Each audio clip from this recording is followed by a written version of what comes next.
Shashi Sonawane sir. Sir जो चूंकि मुद्दों की बात हो रही है सर, अभी एक बड़ा टर्म ये देखा जा रहा है, सामाजिक न्याय का मुद्दा लगातार उठाया जा रहा है और राज्यों से लेकर के और विपक्ष में तमाम जो भी पार्टियां हैं वो सामाजिक न्याय की बात अब बहुत मजबूती से उठाती हुई देखी जा रही हैं।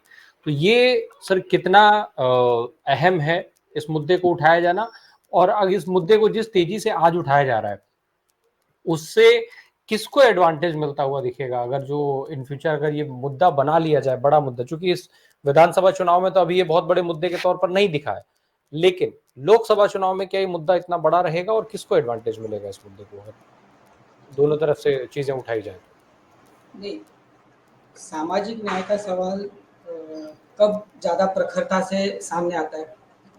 जब भी अर्थव्यवस्था बहुत संकट में होती है, तब ये सामाजिक न्याय का मुद्दा ज़्यादा प्रखरता से सामने आते हुए नजर आया। नंबर एक। नंबर दो, जिन जातियों का, पिछड़ी जातियों का विकास होने के अवसर में कहीं रोड़े पैदा हो जाते हैं या उतना अवसर नहीं मिल पाते, वहाँ से एक एस्पिरेशन वाला पॉलिटिक्स आ जाता है, तब ये सामाजिक न्याय के मुद्दे सामने आते हैं। अभी जो सामाजिक न्याय के मुद्दे आ रहे हैं वो ज़्यादा डिफेंसिव है, वो एस्पिरेशनल मोड वाले नहीं है। अब देखिए, कल तक जो अपने आप को अगली जाति बोलने वाले लोग आज आरक्षण के लिए संघर्ष कर रहे हैं, खासकर मराठा आरक्षण को लेकर महाराष्ट्र में जो हो रहा है वो क्या दर्शाता है? हमारे महाराष्ट्र के या देश की आर्थिक परिस्थिति इतनी खराब हो चुकी है, कृषि संकट इतना गहरा हो चुका है कि अब लोग अपने आप को पिछड़ा बोलते हुए या साबित करते हुए सामाजिक न्याय की भूमिका में आ गए। मराठा आरक्षण हमारा विषय नहीं, इसलिए मैं उसमें जाऊंगा नहीं, उस पर मेरी कोई अभी टिप्पणी नहीं है कि मराठा आरक्षण होना चाहिए या नहीं होना चाहिए, वो एक अलग डिबेट का विषय है। लेकिन वो दर्शाता क्या है? तो यही दर्शा रहा है कि समाज के भीतर एक भयंकर असंतोष आ चुका है, आर्थिक परिस्थिति, आर्थिक संकट बहुत गहरा हो चुका है, कृषि संकट अधिक गहरा हो चुका है, और राजनीतिक व्यवस्था जो है वो व्यवस्था कॉर्पोरेट माफिया बन चुकी है, जिसे कल्याणकारी राज्य की सारी जिम्मेदारी से वो हट चुकी है, और वो किसी भी सूरत में इन मुद्दों को हाथ नहीं लगाना चाहती है। तो आप देखिए ना, जाति आधारित जनगणना की बात बिहार से आई, बिहार राज्य ने करके दिखाया। पिछले 9-10 साल से हम लोग लगातार नरेंद्र मोदी जी के भाषण में हमेशा वो वाक्य आते रहा है कि मैं भी पिछड़ा हूँ, मैं भी पिछड़ा हूँ। इनके जो चाणक्य है वो यूपी की राजनीति में या देश भर की राजनीति में अति पिछड़ों को संगठित करने की कवायद करते रहे और उनका एक आत्मसम्मान की बात करते रहे। मतलब सामाजिक न्याय की भूमिका को समरसता के दायरे के भीतर कोऑप्ट करने की कोशिश है भाजपा काफ़ी हद तक करती आई है, और उसमें काफ़ी हद तक सफल भी होती हुई हमको अब तक नजर आई है। लेकिन फिर एक बार सामाजिक न्याय का मुद्दा अलग तरीके से सामने उभर कर आ चुका है, और यह मुद्दा आने वाले चुनाव में ज़्यादा प्रखरता से आएगा, ऐसा मुझे तो लग रहा है। ये एक बात है। लेकिन दूसरा पक्ष भी है, दूसरी बात जो है, जो हिमांशु जी ने और प्रोफेसर राजू गुप्ता जी ने भी रखी, तो मुझे लगता है बहुत इम्पोर्टेंट बात है, क्योंकि ये जो लॉयल वाला बात है, ये लॉयल बनाने की जो प्रक्रिया है वो काफ़ी तेज़ है, और नीचे के तबकों में उन्होंने एक लाभार्थी नाम का एक ग्रुप बना ही दिया, और वो चुनावी राजनीति में रिफ्लेक्ट होते हुए दिख रहा है। अभी महाराष्ट्र में मेरा अपना पर्सनल जो ऑब्जर्वेशन रहा है, महाराष्ट्र में जो ग्राम पंचायत के चुनाव हुए, उस चुनाव में बोलते ना पैसों की बाढ़ आ गई। तो ग्राम पंचायत चुनाव में पैसों की बाढ़ गांव स्तर पे होती है, गांव का कोई बड़ा आदमी होता है वो पैसा खर्चा करता है, बाकी बाहर से ज़्यादा कुछ होता नहीं। लेकिन इस बार के चुनाव में चूंकि महाराष्ट्र में पैसा है, तो एकनाथ शिंदे के ग्रुप से लेकर बीजेपी से लेकर इन लोगों ने काफ़ी पैसा फेंका। पैसा तो फेंक दिया, वो चुनाव के जो रिजल्ट आए वो आए, ठीक है।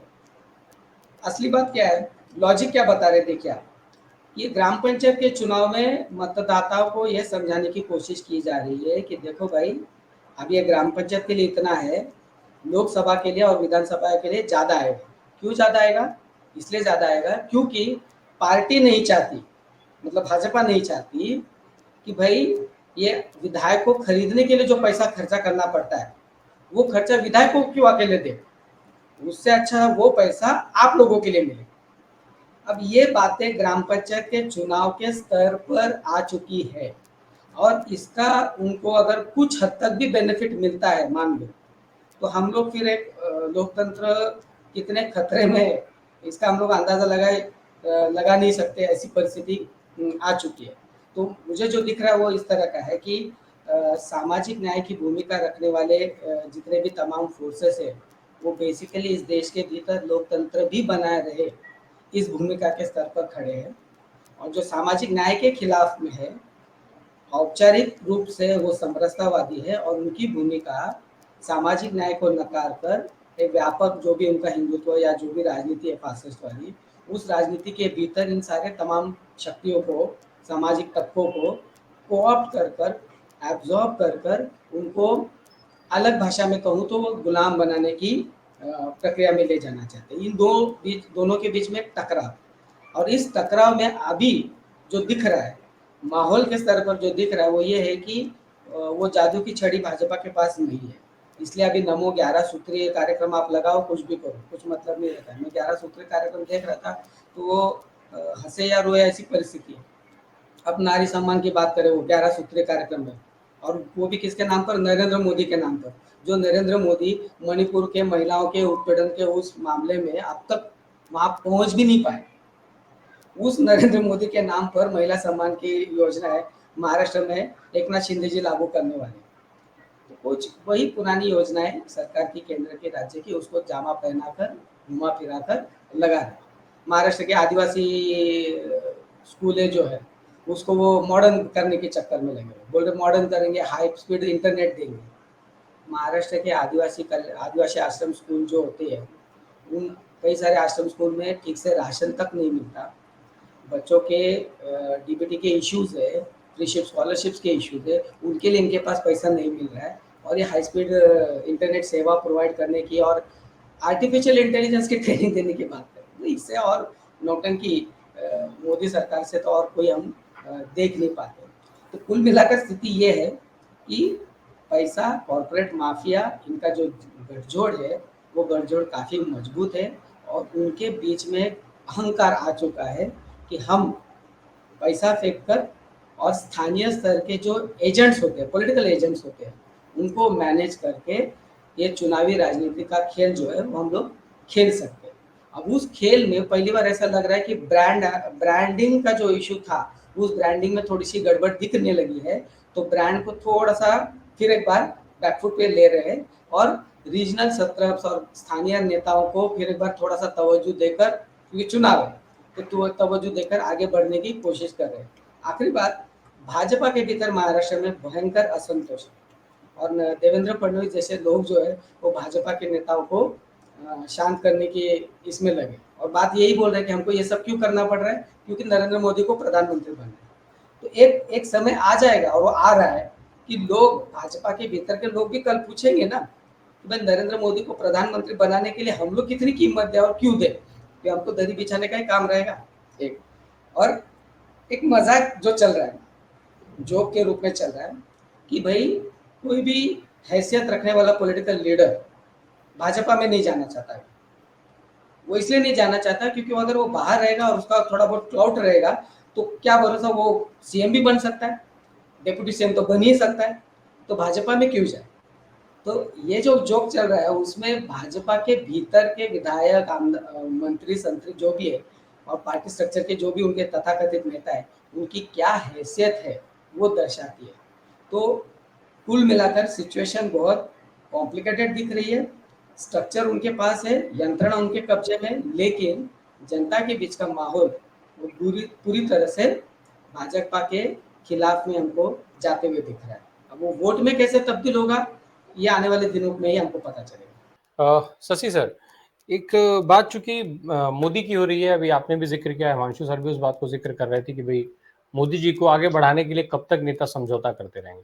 सर एक चीज और है, मैं थोड़ा समझना चाहता हूँ उसको, क्या राहुल गांधी और प्रियंका गांधी की ये जो जोड़ी जो जिसको बहुत अटैकिंग अभी माना जा रहा है, एक तरफ राहुल गांधी जो है वो नेशनल इश्यूज को उठाते हैं, तमाम सारे जो भ्रष्टाचार के मामले हैं उनको उठाते हैं, वहीं प्रियंका गांधी जिस क्षेत्र में जा रही हैं उस क्षेत्र के पर्टिकुलर इश्यूज को उठा रही हैं, वहां को उनकी उनके जो समस्याएं हैं उनको मुद्दा बनाने का काम कर रही हैं। जहां पर उनकी सरकारें थी जिन राज्यों में, वहां पर भी पर्टिकुलर क्षेत्र के हिसाब से योजनाओं को और जो नई योजनाएं लाई जाएंगी उसका भी अनाउंस कर रही हैं प्रियंका। तो क्या ये राहुल और प्रियंका की जो जोड़ी है वो ब्रांड मोदी के सामने इफेक्टिव हो पाएगी लोकसभा चुनाव में भी, या ये चीजें लोकसभा चुनाव में ये सारे सीन जो है वो बदल जाएंगे? नहीं, परसेप्शन के स्तर पर चीज़ें काफ़ी बदल गई हैं। मतलब राहुल गांधी को अभी कोई पप्पू तो नहीं बोल रहे। राहुल गांधी को कोई अभी वो सोने के या चांदी के चम्मच वाले राजकुमार तो नहीं बोल रहे। ये जो भारत जोड़ो यात्रा निकालने के बाद राहुल गांधी की तरफ देखने का सामान्य लोगों का जो नजरिया वो बदल गया। चुनावी राजनीति में वो कितना पावरफुल है नहीं है इसको लेकर अभी भी सवाल है, वो अलग बात है।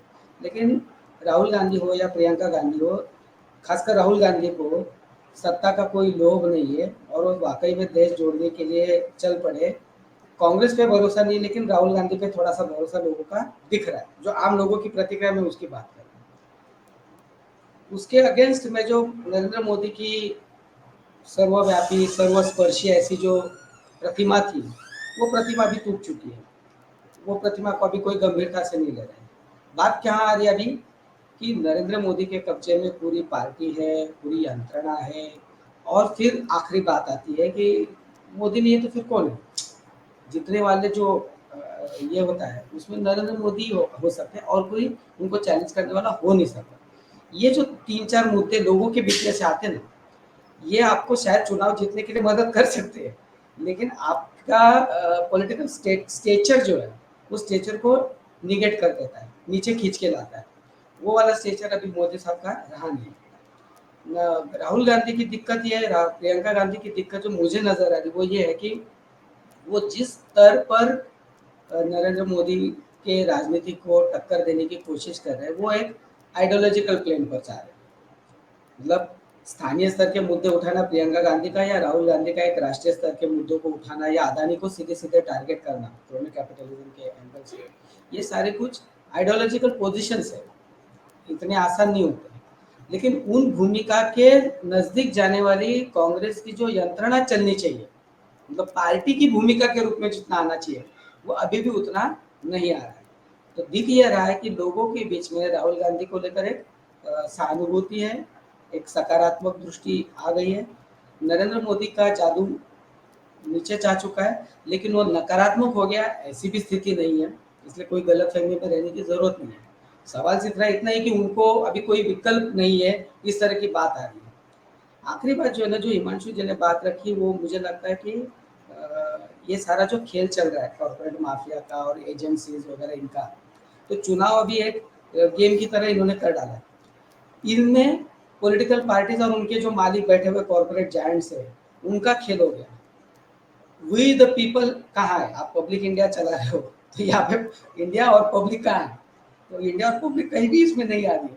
तो 2024 के चुनाव में कहीं ना कहीं we the people of India का से आना बहुत जरूरी है। अगर वो से नहीं आया तो ये एक जो होता है ना कि 70-75 साल के अमृत महोत्सव कालखंड खत्म हो जाएगा, ठीक है ना, और एक अलग किस्म का कालखंड शुरू हो जाएगा जिसमें भारत के संविधान का जो पहला वाक्य we the people of India बाजू हट जाता है और पता नहीं हो कि ये देश और ये संविधान किसका बन जाएगा। ये स्थिति आ गई।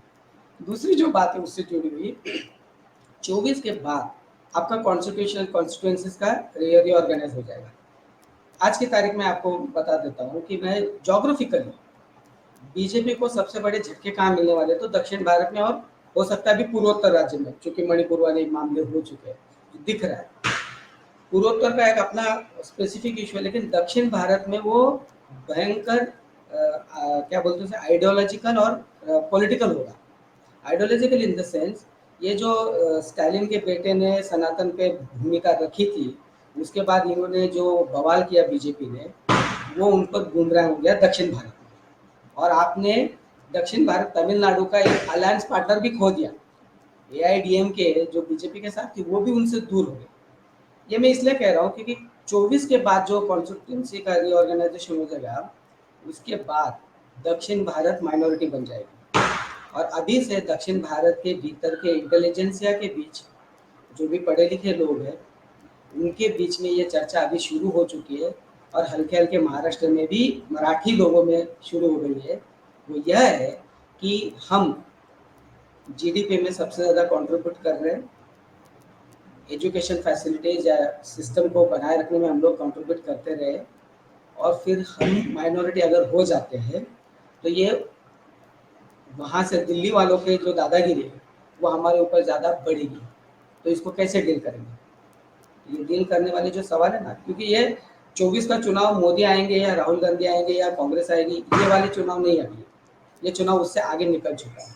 और जैसे जैसे दिन बढ़ते जाएंगे मुझे लगता है कि ये सारी बातें और ज़्यादा प्रखर रूप से सामने आएंगी। मेरे जैसे कार्यकर्ताओं को लगता है कि इन पार्टियों की बातें तो आती रहे, उस बहाने से पॉलिटिकल डिबेट ठीक से चलती है, लेकिन जो इंटेलिजेंस है देश भर का उनकी बात भी लोगों के बीच में से जोर से आने की जरूरत है। नहीं तो ये देश 24 के बाद राष्ट्र जो भी भौगोलिक क्षेत्र के रूप में वो भी एक संकट की तरफ जा रही है। आप समझ लीजिए नए पार्लियामेंट बिल्डिंग इतनी आसानी से हजम नहीं होगी, कम से कम दक्षिण भारत में नहीं हजम होने वाली, ये तो मुझे दिख रहा है। तो इसमें बीच दिख रहे हैं आने वाले समय के संकट के, अगर उनको रोकना है तो 24 में ये नरेंद्र मोदी प्रणीत जो भी भारत राष्ट्र को ये खड़ा करना चाहते हैं उसको भी कहीं ना कहीं रोकना पड़ेगा और हमको हमारे फेडरल स्ट्रक्चर को कॉन्स्टिट्यूशन के दायरे के भीतर मजबूत करने की दिशा में जाना पड़ेगा। मेरी अपनी निजी राय है, इस देश में कोएलिशन गवर्नमेंट सबसे अच्छे रहते हैं जहाँ पर लोगों का से ज़्यादा स्ट्रांग रहता है। जी, जी।